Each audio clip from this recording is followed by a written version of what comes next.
কোন মুসল্লি যখন দেখেন ফজরের জামাত শুরু হয়ে গেছে, তখন কি ওই মুসল্লি জামাত ধরবেন নাকি সুন্নাত 2 রাকাত আদায় করবেন?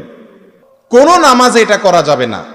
সাধারণত একামত শুরু হলে আর কোন নামাজের নিয়ত করা যাবে না, ডাইরেক্ট ওইটাতে নিয়ত করতে হবে। শুধু ফজরের নামাজের 2 রাকাত সুন্নাতের গুরুত্ব এত বেশি যে এই বেশি গুরুত্ব হওয়ার কারণে ফজরটা এক্সেপশন, ভিন্ন।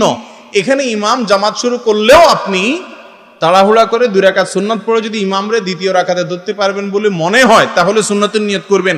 আর যদি মনে হয় যে না, আমি 2 রাকাত পড়তে পড়তে ইমামের নামাজ প্রায় শেষের দিকে হয়ে যাবে, তাহলে আপনি সুন্নতের নিয়ত করবেন না, জামাতে শামিল হয়ে যাবেন এবং সুন্নতটা পরে পড়বেন। এটা কার মত বললাম? ইমাম আবু হানিফার মত।